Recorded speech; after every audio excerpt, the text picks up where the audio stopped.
Hey guys, this is Derek from the Wrestling IQ 101 podcast. Just want to let you know about this great partnership that we have with Collar and Elbow now. You can check out all of their great merchandise at collarandelbowbrand.com. Make sure you use the code WIQ101 to get some great savings. Everybody likes saving money. I like saving money, so you should too. collarandelbowbrand.com, the WIQ101. It's a match made in heaven.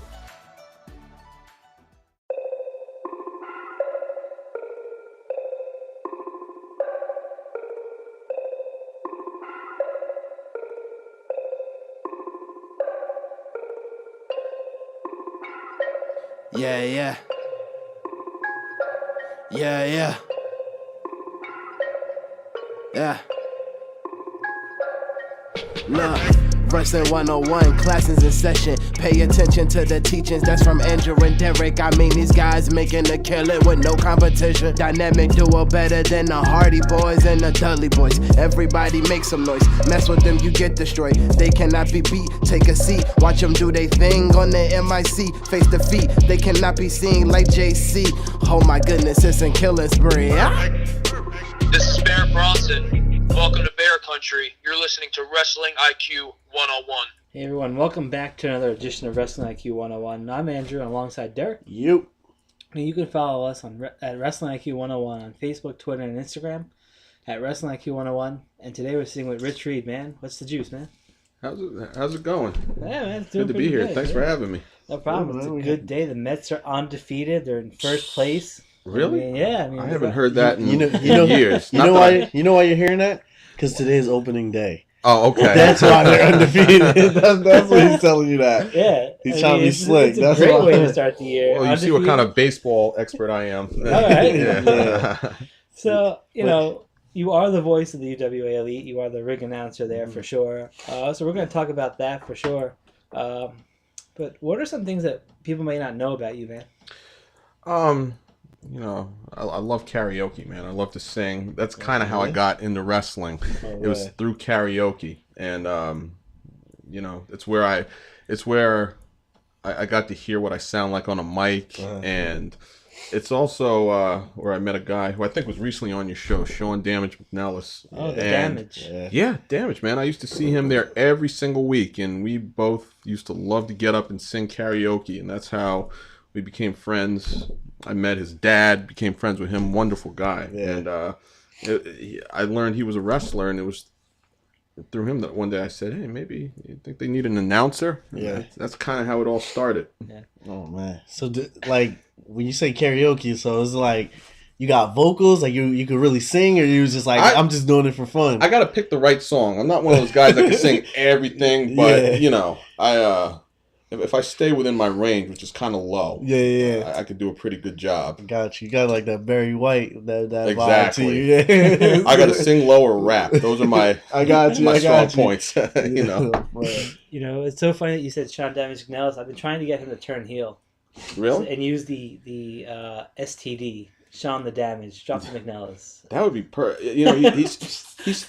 he's too good of a guy. He would hate that. He's too good of a guy. I think. STD sounds cocky, right? But if he did turn heel, I think STD would be. Right? I don't know if it would be UWA fitting. Yeah, I can see the crowd chanting it. STD. Jeez. It's like a cool heel. But if he's a heel, they're not gonna chant it. You know what I mean? Yeah, but exactly. Like The Rock. Man. Like just to get them mad. Yeah, little kids. STD. Yeah, I don't even know what's going on. Sean the Damage. I think it's perfect. That's horrible. I'm pretty sure we just kicked this off pretty well. Pretty sure he hates you too for saying that. Hey, Sean. But I was actually thinking that or just the Damage. You know, like The Rock. I think that might work a little bit better than STD. STD. To be honest with you. Man, I think STD would be Mr. Damage. Yeah, Mr. Damage. I like Mr. Damage. Yeah, I just can't wait for him to cash in. I mean, you have that ringside view. I mean, you have to be anticipating that every show now, right? Him cashing in. Absolutely. But that's the beautiful thing about the golden ticket. You never know. They can do what they want when they want. So sure. Now, have you ever had like ambitions of like ever being an actual wrestler, or you went straight into announcing and that was like your lane you wanted to stay? I went just straight into announcing, and it wasn't even something it was just kind of something on the fly that I kind of fell into. I have given thought after becoming an announcer to maybe train a little and have a couple of matches. And if I did, it wouldn't be. I don't anticipate a long 10-year career or anything, but I'm not saying it's going to happen. I don't know what the likelihood is, but never say never. I'm thinking you versus David Adams tuxedo match. That's what I want to see. That would be one for the books. Triple threat match. You got to Mark Adam Haggerty in there. Just make it 4. You got the Larry Legend right. in there too. You got. I know. There you go. Remember, you had Savage, Steamboat. Then you had Michaels and Razor in the ladder match. Yeah. And then Rich Reed and David Adams. Yeah. You see and that? Larry. That would be crazy. That would be a classic. Definitely. I'd pay to see that. Let's backtrack to karaoke for a minute. What are some of the songs that you like to sing? What are your personal favorites? My personal favorites. I like rapping fast. I do Twista. Okay. Overnight Celebrity. Twisted? I could do Twista. I like to do Eminem, Guilty Conscience, because it's him and Dre, and I like to do all the voices and the different, even the announcer guy, if you know the song. And I like to sing, I like Lou Rawls. I can sing a little Sinatra, a little Pearl Jam. Everybody Wants to Rule the World. A little bit of The Police. Sting's kind of high, man. He's got a little too much range for me, but every little breath you take, I can kind of do it justice. So you're like all over. You cover every genre. Yeah, well, music is my first love after wrestling. After professional wrestling, music is just something I've always been kind of addicted to, infatuated with. Definitely, that's dope. Besides karaoke, do you have like any other like hidden talents that nobody would know that you have? Hidden talents. I mean, nothing like showbiz wise. I mean, I guess I'm smart enough, and I do well at work. But as far as like nothing sexy, Yeah, no, I hear you for sure. I like to dress. I like to shop, and dress up and coordinate. And I don't know, but I hear you. No, every time I go to UWA, man, you're like the best dressed one there for sure. Yeah, well, I guess I'm kind of supposed to be, but I don't know if that was on purpose or just. Hey, man. So who dictates your fashion? I mean, who do you look at and be like, this is kind of like how I want to present myself? Is there anybody really? Man, I don't. There's no one exactly. I've always loved like the hip hop and the rock fashion. Okay. And I even like older style fashion, like 50s and 60s and stuff like that. I don't know if there's any direct influence. I think a lot of it's just subconscious, and it just, at the end of the day, it's just you. And if I see something I like, I'm like, wow, that looks nice, and I just buy it, Yeah. Nice. Derek could probably make fun of me because I have just wrestling T-shirts in my closet. And I have like one button-down shirt. You wear a jacket. You wear a sport I coat, wear a though. sport coat now, yeah. But that's the only one I have. He jazzes it up a little bit. Yeah. But A sports coat on otherwise, it's top just of jeans his wrestling and wrestling shirt. shirt. Yeah. There's no like mastermind behind like my fashion. It's just whatever wrestling shirt is like clean in my closet. That's the one I pick out. Like. Right. Me, on the other hand, I'm the best dressed wrestling fan you'll ever meet. Yeah, man. When they see me at a wrestling show, you think like, this guy can't be a wrestler. Like, you actually, it's like too cool. You're more hip hop. Like you Yeah. match. Yeah. Like even now, you're wearing red and red. And it's not even the same red. And I got red pants on. Oh, I didn't even see that because you're sitting at a table. Look at that, Wow. man. Okay. I have a DIY shirt on, so That's I'm doing it myself. Oh my goodness. Exactly. I'm a grown ass man. I'm doing it myself. That's awesome, I'm wearing man. a Chopper shirt, man. Hey, buck the stereotype. Word, seriously. I'm a Johnny wrestling shirt right Oh, now. Jesus Yeah. Christ. I'm pretty fashionable, if you ask me. Yeah. I guess. Yeah. A lot of wrestling fans. Yeah. I don't want to get into trouble, but there is like a certain look on average, but you can't say that for everyone. Yeah, for sure. And I'm breaking that mold because I'm wearing jeans and a blue T-shirt. Jesus Christ. I like it. Oh man. So for you, what is your goal with wrestling? Is it like you're just having fun, or you have like an end goal in sight that you're aiming for? Hey, you know what? I'm having fun, of course, because the day it stops being fun is the day I need to stop. But of course, I want to look into opportunities and reach out to as many places as possible. As many companies, and hey, WWE made me an offer I wouldn't turn them down. So. It's pretty funny because you just talked about some of the announcers. So it is a little saturated, but it's also not that saturated because there's only like 4 or 5 of you guys that really do this really well, right? And you're in that boat too, obviously. So, when you're looking around and you're seeing like David's getting on this show and somebody's getting on that show, does that light the fire on you to continue to keep getting better and better? Sure. Yeah. When I see a guy, you see their technique, and sometimes it may give you ideas, or you see them doing a great job, and you're like, okay, now what can I do? I can see this guy really differentiating himself. What can I do to elevate? So it's it's a lot of motivation, whether you intend to or not. Yeah, definitely. Have you I've seen you with David Adams a couple times. What advice, if any, has he given to you? And can you just talk about the relationship you have with him? I don't recall any advice. We always got along, and it was just always a good, chemistry that we had. Yeah. Pretty much. He has his style, and I have mine, and it was, pretty awesome working with him. Yeah. When it comes to like being like a ring announcer too, is it kind of hard to like, differentiate yourself so that it's like, so it's just like someone isn't like, oh, that's another Larry Legend, that's another David Adams, that's another Rich Reed. Like, is it hard to, It is because, there's been so many ring announcers over the years. It becomes harder. Yeah. So many people have done so many things that it's kind of spread thin, and it's harder to be different. Yeah. I'm sure the day of Gorgeous George and even the 70s and 80s, it was so easy because how many great ring announcers had there been up to that point? But now, I always try to do little things, different things with my voice, even subtle things, to try to not just fall into the stereotypical monotone, well, let's go, and with the same level, and, when we talked to Dave, he was telling us that he tried to map out listening to people's music in the car when he does the entrance, make sure he can get it, at a certain beat or a certain tempo, and where he needs to elevate his voice. You do the same thing sometimes. You try to listen to their theme songs and get a rhythm for their entrance, before you announce them. Like the tempo, I've actually never done that. I just kind of feel it out, like on the spot, and they're different.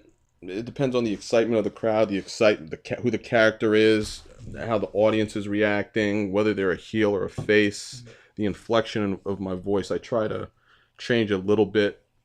I kind of do it on the fly. I've never really studied the entrance and stuff like that, because he had this down to a science. I was kind of blown away when you remember him saying that. I remember. Like he was listening to him in his car, and people were thinking he's a nut for going through, like, screaming in the top of his lungs in his car. Yeah. Driving. Well, that I have done, but I have done, not really the music, but with certain wrestlers, especially the ones in UWA that I know, who I'm a little familiar with. I think, how can I change my voice, or say it in a way that would be different for this particular wrestler, because that's your job as a ring announcer, to compliment the wrestlers and make it a little bit unique to them if you can. You can't necessarily do anything super unique for all of them, but who's your favorite person to introduce? My favorite. Do you have like a favorite one that you just like to announce? Well, I know Chiller Miles Thomas, or I'm sorry, Dr. Miles Thomas, when he comes out, he used to just interrupt me with his megaphone while I was introducing him, and I'd always get just pissed off and say, you know what, forget it, I'm not. Yeah. I wouldn't even get to the end, so. And he always made that, pretty interesting, and that's a good way to put it when it comes to Miles Thomas. Yeah. Yeah. Making everything great again, right? Yeah. Jesus Christ. That guy is. Yeah, now it's already great. Now he has to keep it great. So. Yeah. Well, Jesus I don't know. Christ. Please, This is not, You're this is making- not politics you're making me. podcast.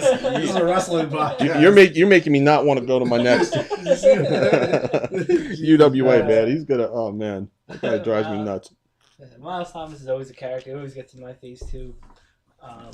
It's funny because you got to introduce some of the biggest stars too in wrestling. Who's been your favorite one that you got to introduce? Oh man, that's just. I mean, that's a lot of that's just based on emotion and who I grew up watching in my childhood and who I got to know, like Hacksaw Jim Duggan and Haku and the Patriot, Tommy Dreamer, X-Pac, Val Venus, Al Snow, Gangrel. Oh, now that was a particularly cool one for me. I even have the picture on my phone. I was showing someone today at work. That was an awesome moment. Feel good, when some of these guys, they probably come up to you too and be like, that was really nice, the way you introduced me, right? Sometimes that happens, right? Yeah, sometimes, yeah. People, they come up and they show appreciation, and it's, it's a good thing, because sometimes, as a ring announcer, you're not the biggest star, but the fact that you still made an impression on someone, despite that, it's always a good feeling. Yeah, for sure. The Gangrel one, that's pretty cool. It's like, were you like one of those kids? I always think like during that time in the Attitude Era, like I was a teenager. At that time. And I was one of those kids like, I wish I could be sitting in the front when Gangrel just spits on everybody. And now you think about that, you're like, I would never do that shit. Now it's like, but at the time you're like, I wish I was one of those people, man. Let me tell you, talking to him, it was just like, I had to keep my composure. And when I announced him to the ring and he got up and he spit that water with me right there after I just announced his name, that was like... That's pretty cool. That was... what a feeling it was. I got to meet him as a kid. They were supposed to bring Ken Shamrock in, and they got Gangrel to come in and said it. It's so funny to have Shamrock That's all a over total the thing. twist, bro. Yeah. And it was so cool because, like, I'm a kid, and I'm just like... he had the real fangs in his mouth, and I'm like, this is real. Like, this guy's a real vampire. Like, it's crazy shit. I was like, there's no fake in those teeth. Like, when you're a kid and you see those, you're like, whoa. Yeah, no. Yeah. And I got to see him up close, and he was talking to me with them in the mouth. And yeah. I always see him with those. I was always wondering, like, are those real or not? Did he, like, actually just change his teeth? I know. How much you pay? Yeah. That's crazy. And Ken Shamrock, I met him too. Yeah, he's a as cool well. dude. Yeah, we saw him a couple years ago. It's Pat. Yeah, our other guy that used to host with us, that's his honorary dad. They look just like each other. Yeah. Oh man, yeah. Ken Shamrock's awesome, man. And I'm an MMA guy too. I actually take jujitsu, so yeah, I'm a jujitsu guy. Yeah, and I love mixed martial arts is my thing. Oh, nice. And boxing, yeah. Nice. How you feel? Conor retired. How you feel about that? You really one of those? I don't buy it. Supporters. I think it's. You know what? I used to really not like him. For some reason, I don't hate him as much. I'll believe it when he stayed retired for like another year or two, because last time he lost to Nate Diaz, he said he was going to retire, and it turned out to be a negotiating tactic, or he didn't get his way. So we'll see. Yeah, those like those things. And like wrestling, boxing, MMA. When somebody says they're retiring, they're not retiring. Exactly. They're coming back. They're usually always coming back. And my boy, Floyd Mayweather, my favorite fighter of all time, he stayed true to his word. He's also in his 40s now, so I hope he stays retired. Keep that 50-0, bro. Yeah, right. I don't think so. 50, right? He's coming. He's supposed to actually. He's going back to China again. He is? Another 3 round. Just let me get another $9 million. I think it's $11 million this time. Dude, that was hilarious. How he makes his money. Oh, it's brilliant, right? He's almost I think he's worth like $750 to $800 million. And dude, boxing's not even as big as it was, and he still manages to be that rich. Yeah, I think a list came out from Forbes that he's the richest celebrity. So not even athlete. Really? Boxer, MMA, richest celebrity. So he's up there with Jay-Z. Yeah, like celebrity. And Dre. $750 to $800 million. Yeah, you're almost at $1 billion. And the fact that he is the richest athlete, because like I said, basketball is more popular than boxing. You would think LeBron somehow would be way richer, because he's baskeball and he has different avenues. Yeah, and sneakers. And Floyd doesn't have sneakers or a vodka brand or anything like that. But he still managed to do it. But It's crazy because remember 50 Cent was like beefing with him too. And he's Oh, like, of he's course. still like, beefing with him. What do you mean? he's like- When he he's like- was he's like, Off you and can't- on. You can't Yeah. read, but he's like, yeah, but I can count. those dudes, those guys, man, they're fun. They're just like brothers. Oh That's man, all it is. I love 50. I love Power too, man. Oh, yeah. Power's a great. I just show. caught up on season 5. Caught him on season 5. I just yeah. binge watched it. You watched that? Yeah, of course I watch Power. Yeah. I'm not even into a lot of those dramas, but Power. Yeah, it's a really good one. It's one of my. I was actually starting to catch up on Empire just as this whole Jussie thing happened too. Yeah. So Oh man, Good time. Yeah. not guilty, man. Not guilty. yeah, sure. Not guilty. Oh man. So, are there any when you got into wrestling, you wanted to be an announcer. Once you got into wrestling, were there any other titles that you wanted to gain, or did you see like, oh, I would like to do like behind the scenes work. I would like to do commentary, refereeing, anything. I've even thought about maybe giving refereeing a try. Other things kind of fell into place. I do interviews every now and then, and I've done commentary here and there. I don't think I'm nearly as good at commentary because I don't know why. It's just a different animal, kind of. Yeah. Than the showmanship of ring announcing. Ring announcing, you can just let loose and, Yeah. But Yeah, for sure. I look at it. I think of it as guys who are like good at ring announcing, but it's like commentary is a different field. It's like those guys that in basketball, like Steph Curry, he's great at shooting threes. yeah, But have you ever seen him shoot a jump shot inside a three? you know better than me. But No, oh yeah, he doesn't do it because he's better at shooting 3-pointers than he is shooting jump shots. which is crazy. You would think, about it. not that I know much, but I would think a jump shot would be a lot It'd be a lot easier. yeah.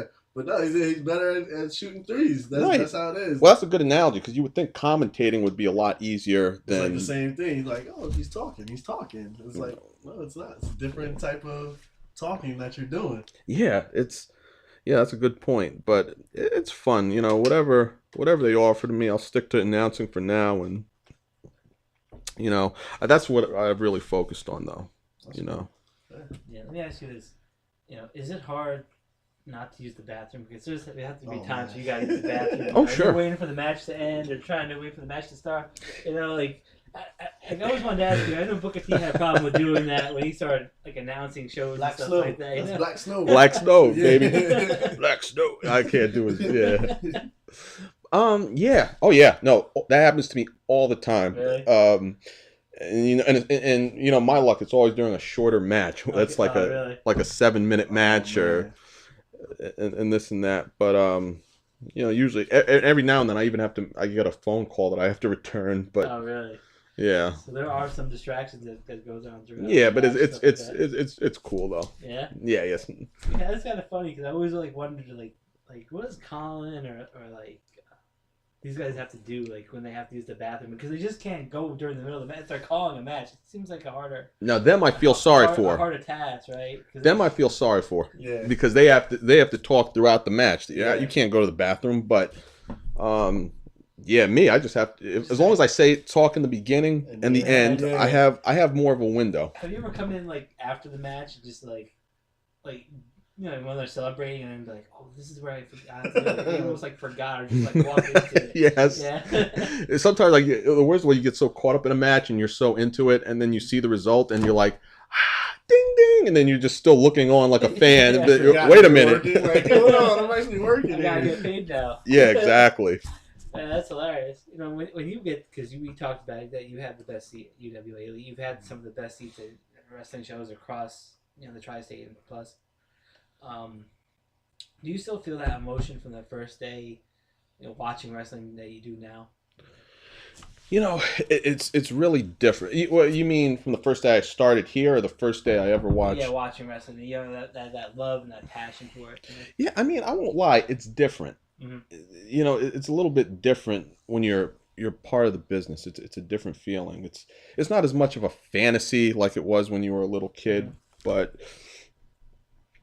but then again, when I was a little kid, I wasn't part of the business. Now I have that other part of the excitement of actually being part of it and being in the midst, and people count on me to call their names and announce the winner, and especially if they look back at a video when they became a new champion and it's always going to be my voice, and Yeah.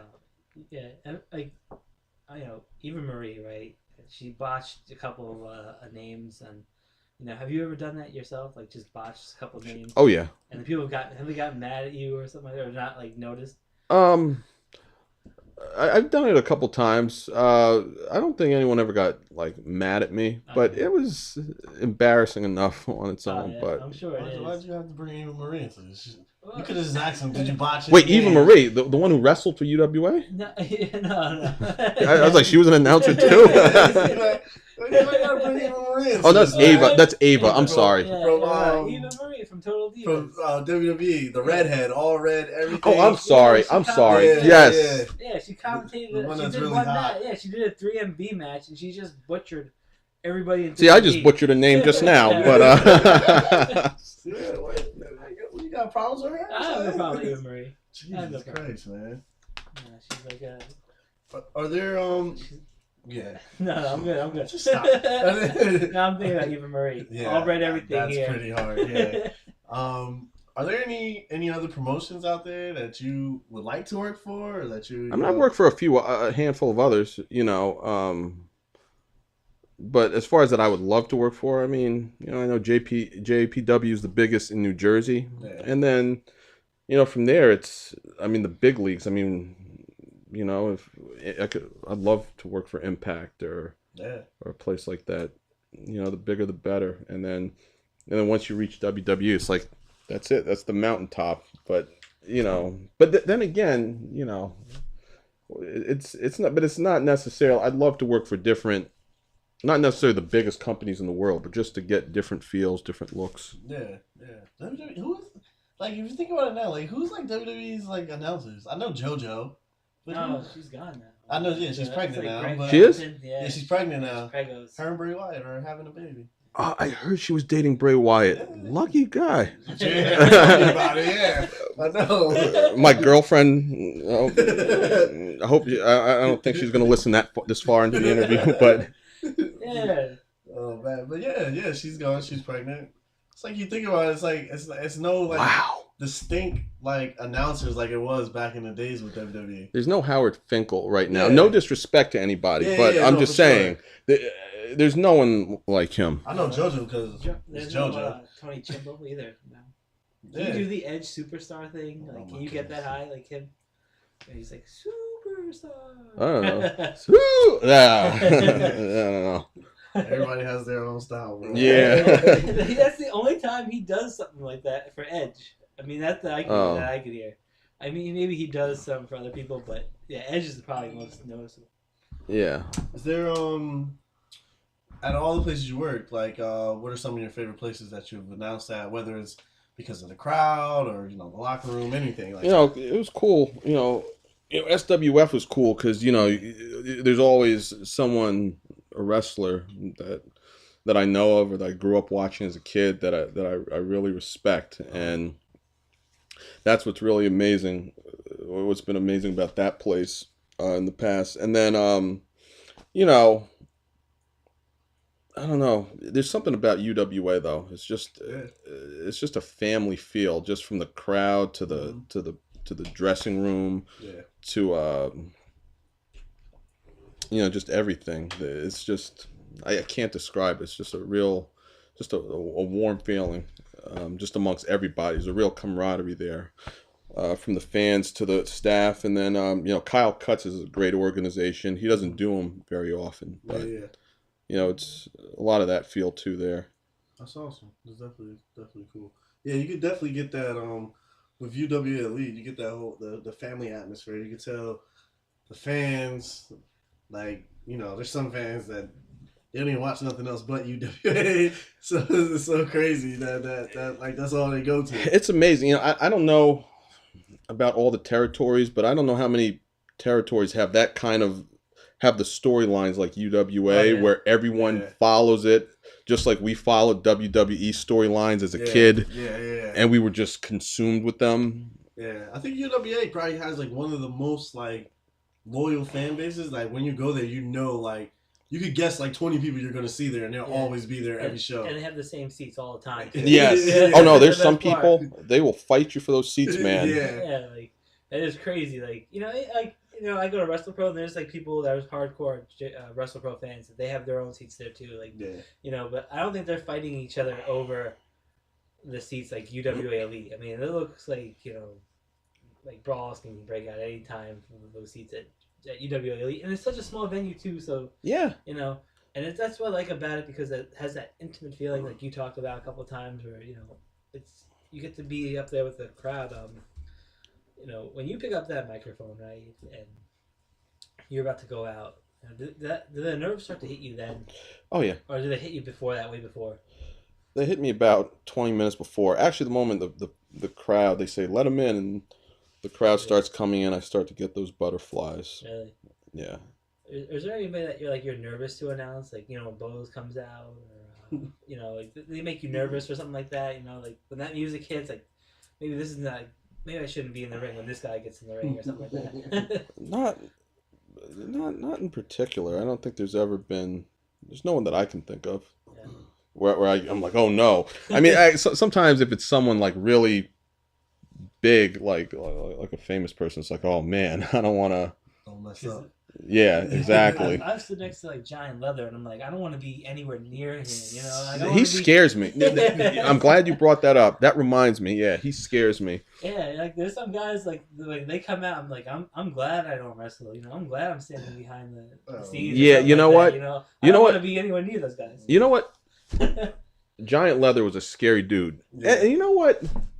Bose, because if I don't get out of the ring soon enough, he has yelled at me to get out, and I listen when he tells me. Yeah, there's some dudes like they come out there right at these shows, and you're just like, no, I'm good. I'll just stick to the and I can't think of his name right now, but he's a guy that I know I have to get out of the ring. His billing, he's a million Zorknids Slayer. Oh, Slayer. Oh, yeah. It's you can't stay in the ring when he comes. Yeah, it comes out in a straitjacket, right? I mean, like. There's some people that like. No, you'll get hurt if you don't. The way he enters the ring, you'll get hurt. Yeah. Yeah, I don't envy you, man. Like, there's some people like you're standing in there, and these lunatics are coming in there, and you just gotta bear. I'm like, like that is a hard job sometimes, is being like a man in your position. It's something different. Like when the fan favorites come out, and you can be cordial with them, and like when some of these monsters come out, man, I don't know how you get in these rings. I used to hit ringside with these guys. What you say, Muay Thai? That's true. Jiu-jitsu? Yeah. Oh, look, hey, I ain't that good yet. Talk to me. I still gotta. Don't worry about nobody. Nah, I ain't. I'm working on that, but Oh man. That's why I wear dark blue. Oh my God. Exactly. Jesus Christ. So, let's going away from wrestling for a little bit. Are there any hobbies that you have, or any things that you just love to do, or anything like that? Like I said, the karaoke thing, the jiu-jitsu thing, go to the church thing. I love to shop, and I'm into things like museums, and I try to keep a little culture in my life. That's the way my parents are, and I don't know. I just like to just try out just a lot of different things. Those are like the basics. I'm not like, you can't really put me in a box, I guess. I hear you. Yeah, my man Andrew collects every piece of wrestling history ever. Yeah. Yeah. Well, I guess. Well, that's definitely it. I'm an avid, wrestling and anything that involves a ring or a cage, like wrestling, boxing, MMA. I love it, and more trivia. I tried out for American Idol once and The Voice twice. Really? Yeah. Oh, man, nice. Wow. Yeah. See, so you're not good at singing then.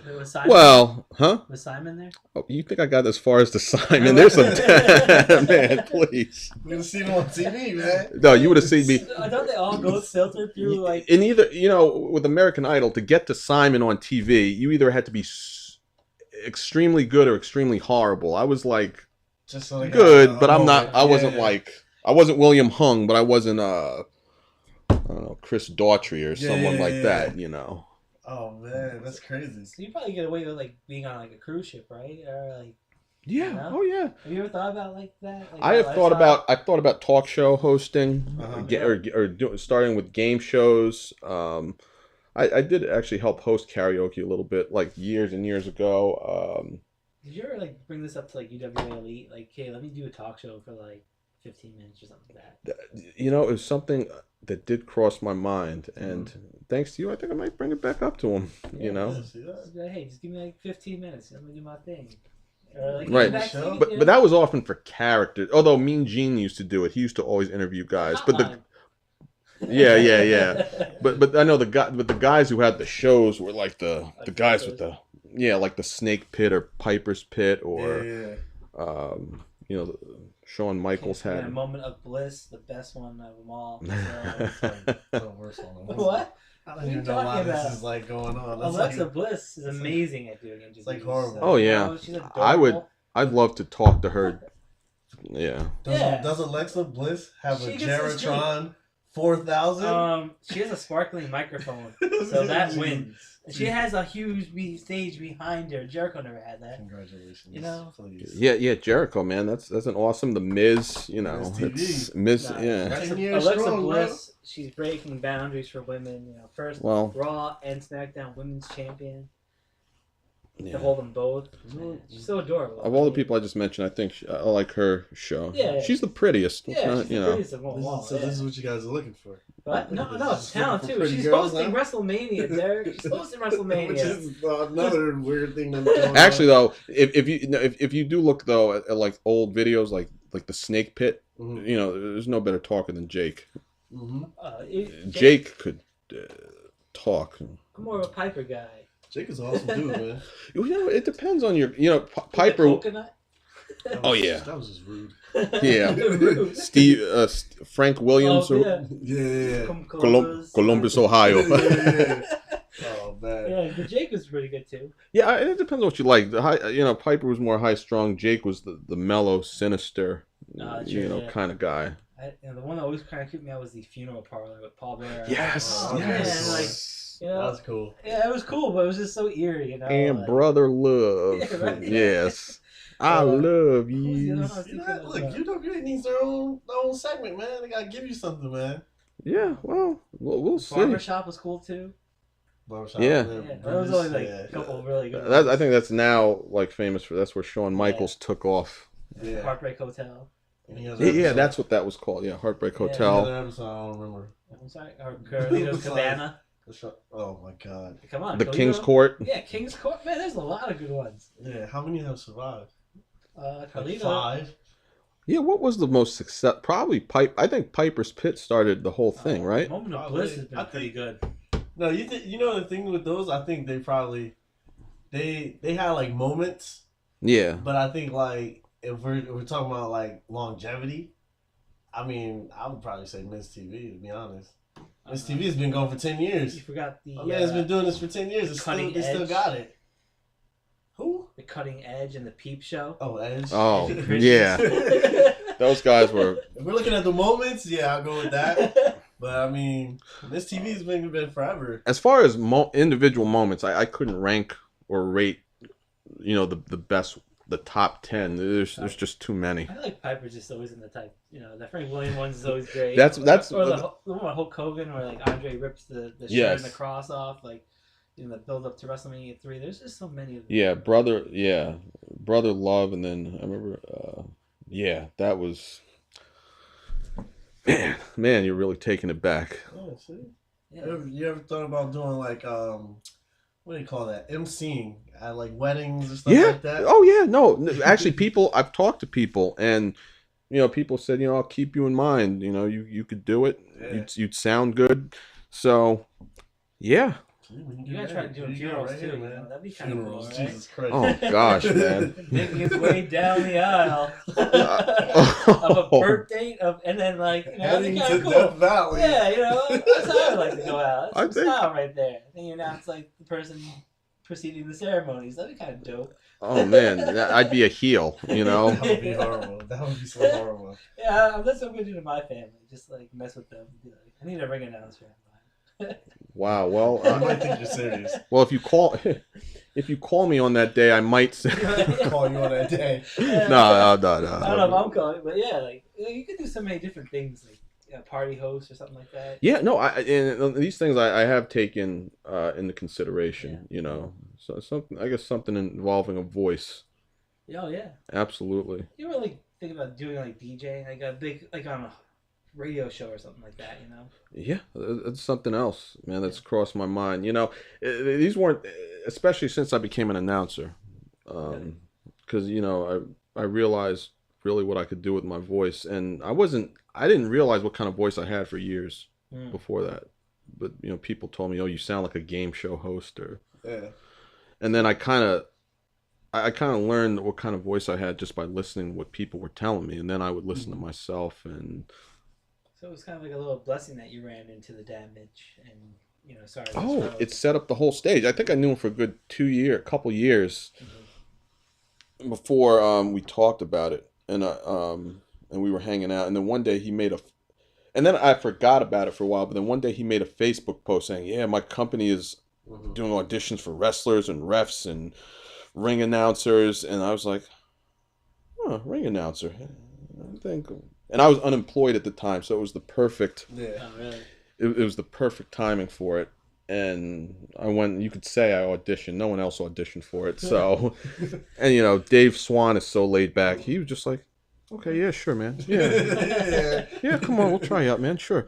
And then that very next show was you know, the first show of the Middlesex County Fair, 2013. Wow, so you really have to go, right? So I got thrown to the wolves, man. I was out in that hot weather, and never did it before. They was like, "Okay, break a leg. Here's your sheet. Here's the bases I want you to touch." And I remember that first show. I don't know if they have it on video, but I just let loose. No. The first show, I just let loose, and I was like, "UWA," and the crowd was receptive to it. Yeah. Luckily, right? I still had a lot of stumbles in that early period. I still have stumbles, but you know, that was what a time that was. It was good. When you're out there, you get to interact with these kids, right? And Yeah. they look at you as a role model. You know, even if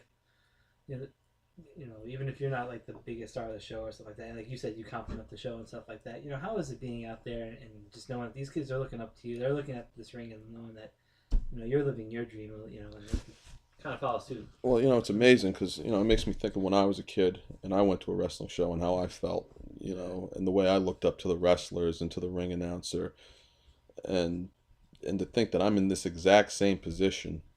And they're kids who have asked me for their autograph to sign their poster and stuff like that. And I'm like, me? You know, I'm just the fan. I've just been the wrestling fan all these years, and here I am. It's wow. It's what a feeling it is. And the memories I have of going to wrestling shows, they stick with me because the things that happen in your childhood stick with you. And these kids, they will remember everything we did when they get older. Yeah. And they're working corporate offices. They'll remember those shows. The thing I was thinking about too, like when WWE, they go to Japan, you know, they have their American ring announcer and they have like a Japanese translator. Have you think about maybe learning different languages so you can announce in different languages and stuff like that? I would love to. You know, I taught myself some Spanish because I didn't take it in high school. Okay. And it would be cool if there was like, especially if we did it like a Puerto Rican Day Parade or something like that. And like damas y caballeros, and I don't know. That's pretty cool. Lucha Libre. Yeah, like, you know. A Lucha Libre show, and I say, "Hola," you know. That's funny. That'd be a way to open up a show, you know. Hola, that's Yeah, that's cool that you know. Wrestling can break so many barriers between cultures and stuff like that. So it's kind of cool that you, like you said, you get to live this out. And you were just a wrestling fan, and now people are looking up to you, and you're signing autographs and stuff like that. And this, I mean, it must be pretty cool, right, Deb? Yeah, definitely. And like when this is all like said and done, like what do you want people to know Rich Reed for? What do I want people to know Rich Reed for? That I just put on the best show that I possibly could, you know, that I made, that my energy infected them and made them feel, you know, the energy. I was never going to be the star of the show like the wrestlers, but I was always, whatever show you do, you're not the main guy, but you're the constant guy. You're the tour guide. You take them from the journey from beginning to end, and I just want them to feel like they had a great journey, and that I was a small part of that was because of me. Yeah, definitely. And then coming soon to UWA will be the Rags to Riches with Rich Reed show. It's coming. It's coming. So now, if I get that, I'm going to owe you some royalties, right? See that? Look, Sparkling we created a whole show right here for him, man. Yeah. Like, look how that's gonna be good. With sparkling microphone. The first guest, Sean the Damage. Sean STD. Look at that. Oh, I think you did. I remember you saying that to me. You did come up with that. Yeah, I think you're a little infatuated with that, yeah, man. Oh yeah, I think STD is such a great name for him, or just the Damage, either way. I just feel like I just want to see him as a heel. No, if he, like I said, I don't know if it would work in UWA, but I just want to see him a bad guy at UWA. I just want to see him do dastardly things. I just don't see him being bad. Yeah, that's the thing. I was talking to him, and you could see that there has been a shift, because we talked about it. He said that he has all the power at UWA Elite, which is true. He has that golden opportunity. Yeah, he can cash in at any time, that golden ticket. And he said, doesn't it feel good to have all the power? I mean, because last year he was a little bit of a losing streak. You know, he had a feud with Mike Dell that didn't really pan out the way he wanted to. The end of the year on a high note. This year, 1-1, I think, right? And yeah, I mean, like, you talk about him holding all the cards. I mean, he can cash in up to a year on this guy, you know, on whoever the champion is. He doesn't even have to go for the world champion if he doesn't want to, you know? Like, Yeah, you know. Get infected, bro. Yeah. Showing the Damage. I love this. Get infected. Dude, I wonder how those T-shirts would sell. But you see that? Look at that. This is what we do here at Wrestling IQ 101. We write storylines for UWA Elite. Dude, if that T-shirt came out, I'd wear it. Yeah, I'll wear it too. Get infected, and then I don't know. I would that be bad if you had like blood dripping from the letter? Like some green goop. This is bad, man. This is bad. Yeah, it's gonna be. I'm pretty sure he's gonna really hate you. No, with the mega powers. He's gonna really hate you. Sean's a good dude. He'll turn. Yeah. I like that's because I like him, and I like to see him to achieve his goals. And I you know, if he has to have a main streak, I like to see it. You know. Yeah, no, I hear you on that one. And but yeah, I mean, it must be cool because you know, who are somebody that you grew up watching that like you would love to ring announce for? You know. Oh gosh. Well. Be a personal ring announcer. Have you thought about that too? I have thought about that. As far as who I'd love to, Stone Cold, man. Really? That'd be dope. If I could just hear that glass crack and didn't, and then I just announce him. You know, Shawn Michaels. You know, that would be amazing. Oh gosh, there's so many people. Yeah. There's so many amazing people. I'd love the Hardys. You know, they were doing shows around here right before their return. I was sorry I missed them. I never got to meet them. Adams got to do that. He got to do Ric Flair and I think Cody. There's a couple people that he got to do. Lucky. Yeah, he's done a pretty nice role since he started. You know.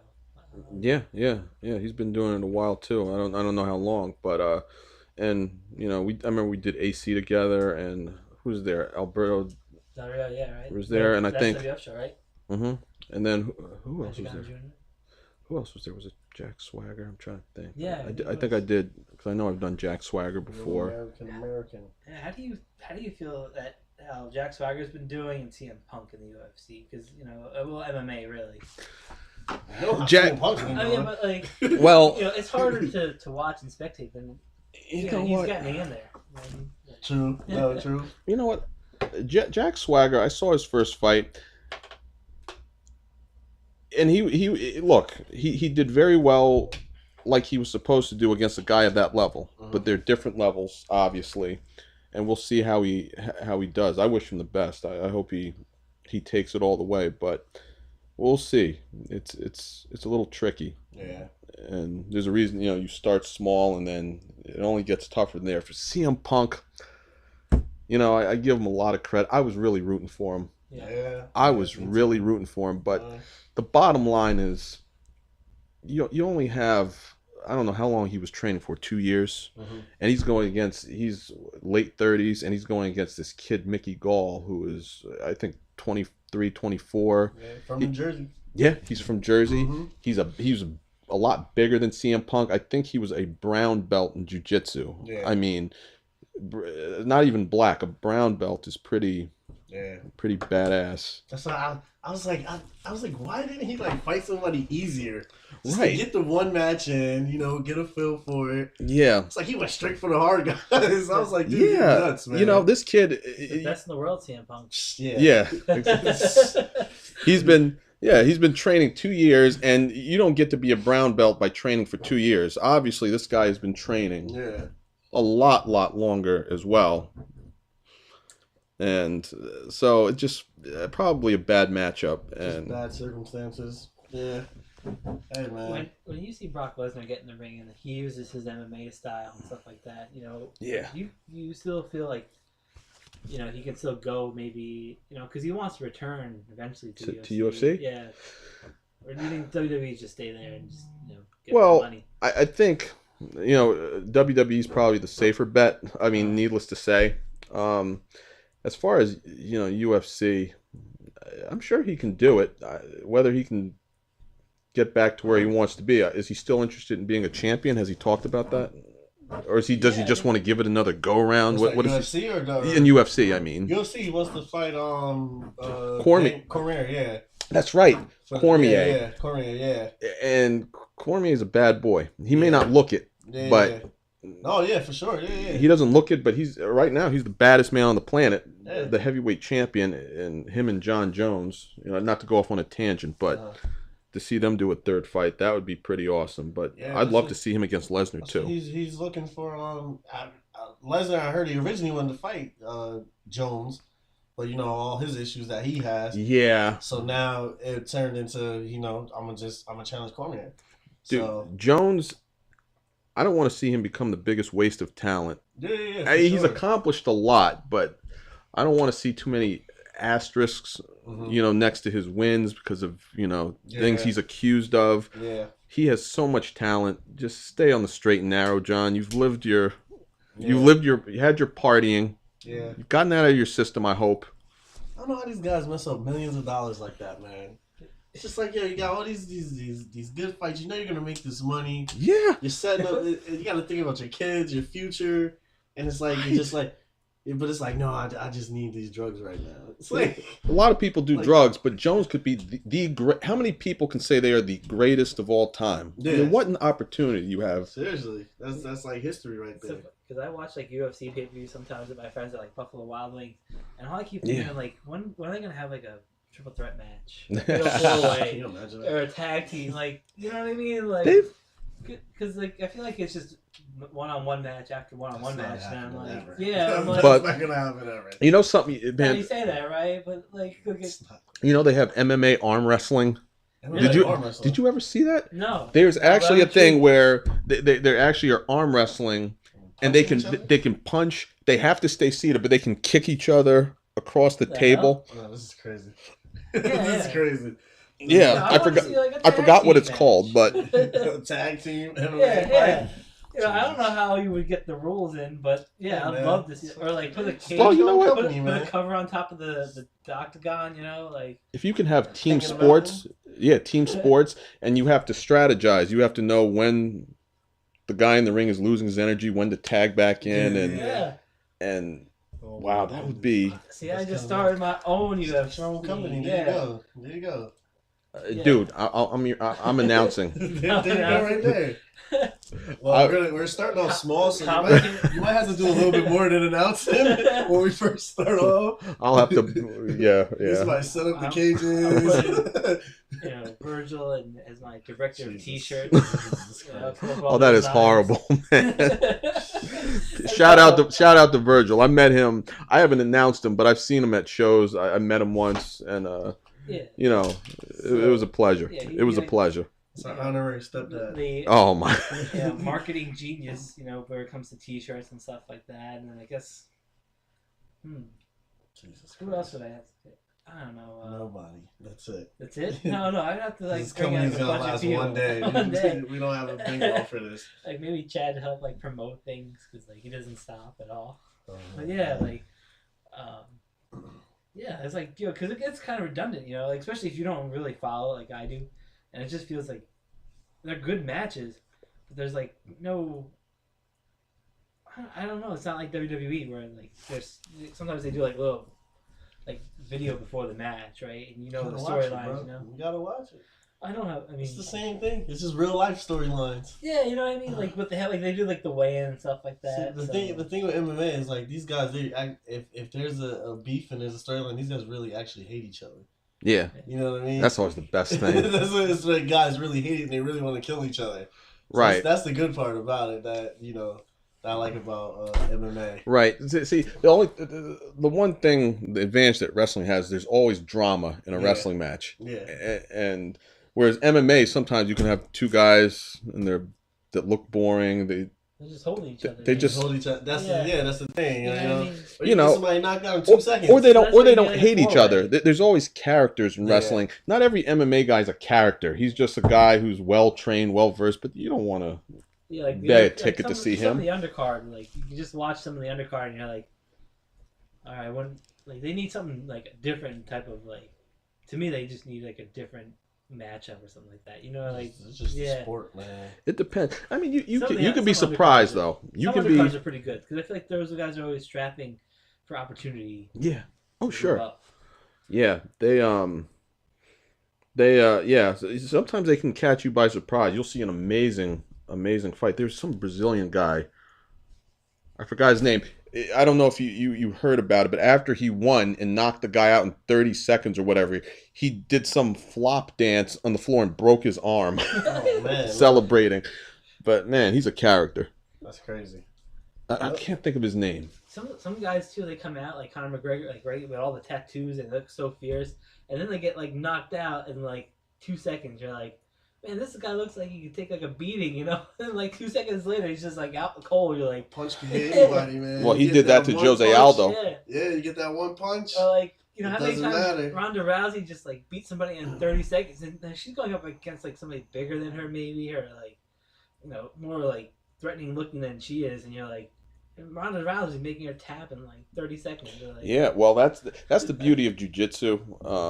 If applied right, even if the person's bigger, stronger, if they're not as well versed at it, and it goes to the ground, and you're way better than them, just with technique, you can overcome their size and strength. Yeah. That's the thing I find so funny. Like you see a guy like Braun Strowman, like just be so massive, and then like 5 seconds later, he's out cold, and the bell just rang for the fight.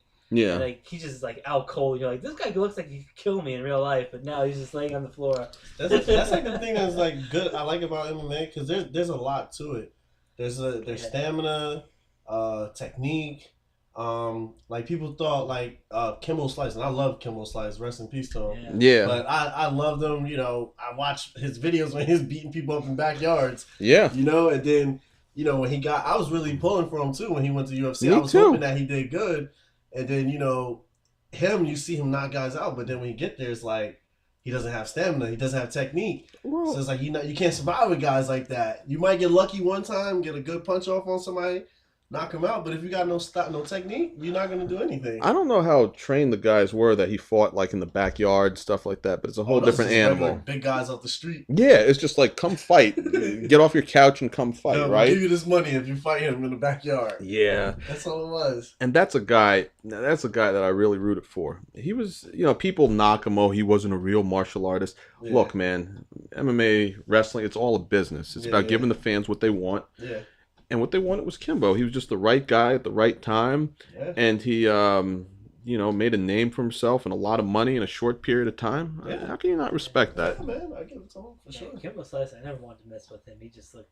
I like him, man. Yeah, I like him too. He looked like one of my uncles. That's why I like him too. And the guy was in his 30s, wasn't he? Yeah, he was like a killer though. Like he could really fight back in the backyard and stuff like that. I've seen some of that stuff. If he started younger, like training, and went and started training at a gym, I think He could have been a beast. he could have been Yeah. maybe the baddest guy on the planet. Yeah. Mike Tyson of MMA. Yeah, he hit hard enough. That's for damn sure. He had a boxing career after MMA didn't pan out. I think he had like 4 pro fights in boxing and. Mike Tyson, man, he was the best man on the planet. He's trying to get that money, man. I respect it. Yeah. Oh, man, and he did it. He made more. He was in movies. Yeah. He was in a movie called was it Ice? I forgot what it was called. Was it Blood and something with Michael J. White? Oh yeah. In jail, they were in prison. Yeah. I know exactly what you're talking about. Yeah, that was a good movie. Yeah, it was. I was like, Kevin Slice, look at this, man. The bad guy, of course. He could do it all, right? Act, fight. You know. Yeah. Well. Yeah. So like, when you sit down and you think about all the things that you've done so far up to now, what's that moment for you where it just stands out? Like, you know, I'm pretty good at this now, and you know, where do you feel like you can go in the future with this talent? I think I can go. I think I can do anything, you know, with my voice, pretty much. To be honest with you, I'm also very hard on myself. I'm always very critical of myself. It's never good enough ever, but at the same time, you have to have the confidence to know that you do have the talent. So it's a balancing act. You don't want to beat yourself up too much. You don't want to pat yourself on the back too much. But I think I could do way more and be much higher than I am now. But I'm not knocking where I am now. Yeah. You know, it's so funny because sometimes there's like an opening contest that's just so bad, or there's a match sometime that, you know, in the middle of a show where it just sucks up the air out of the room. It happens, you know. Sometimes wrestlers have an off night sometimes, right? How do you get that energy back? You know, is there a way to do that? It's hard, man. Yeah, like if you lose them, is that it? Not necessarily. No. So sometimes you can have a bad opening match, and the crowd, you know, they'll get back as long as you make up for it with what comes after. But usually people ain't gonna walk out. Yeah. And empty the place after one match. It's just, you know, but the appetizer. Like that's hard on you then to try to bring back that energy or something like that.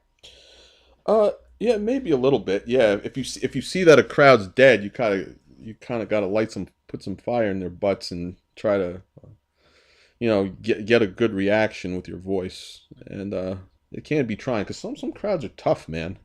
Yeah. Just inherently. You know, it's kind of cool because you got to introduce like the Hurricane, that's another one. Squad, and Nunzio this past show at UWA Elite. Yeah. I mean, you talk about like who, when these guys were just on SmackDown a couple years ago, the Spirit Squad, the Hurricane at the Royal Rumble, Nunzio. I mean, he's a legend in his own. You know, it's so crazy that you get to do. You know, you get to interact with these guys too, and they you know, like. Yeah. You know, it's so crazy, man. Like, isn't it weird? Like, you're watching these guys on TV one day, and then you're just standing shoulder to shoulder with them. Right. And if I could tell my younger self, go back in time, tell my younger self that this is what I'm doing. You're going to be announcing guys on a regular basis. And it's going to be a regular thing to you, and you're not going to bat an eye, but at the same time, you'll feel excited when you meet them.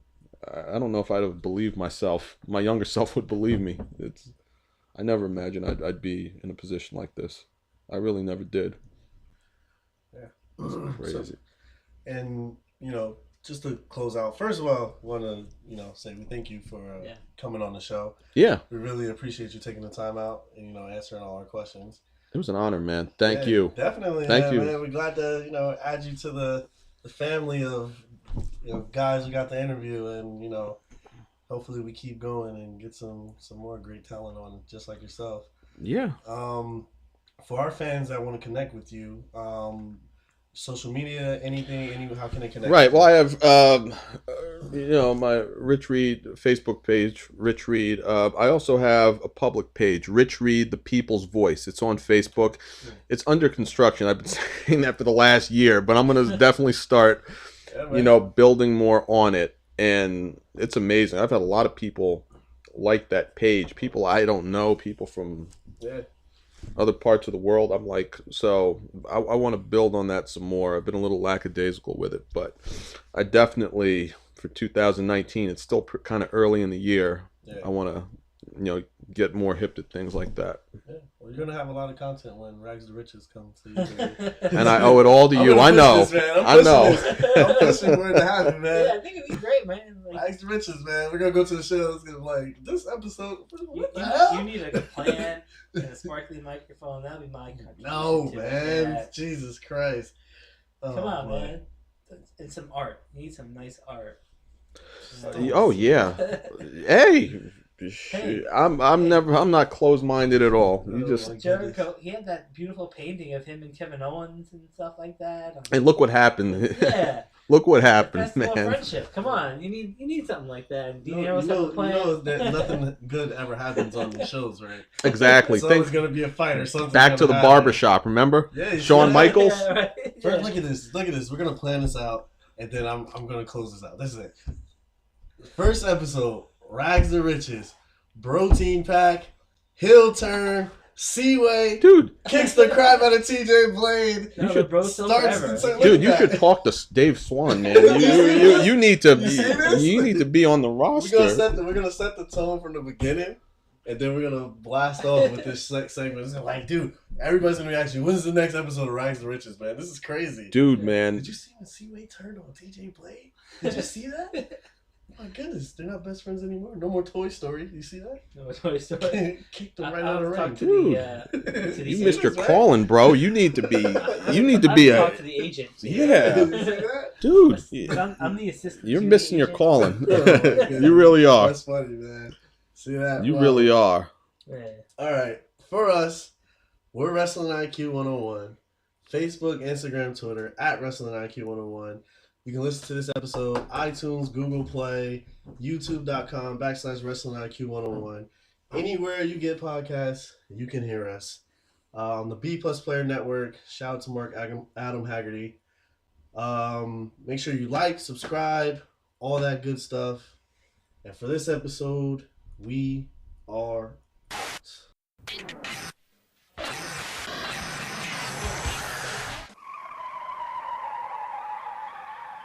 You have just listened to the Wrestling IQ 101 podcast, powered by B Plus Player Radio.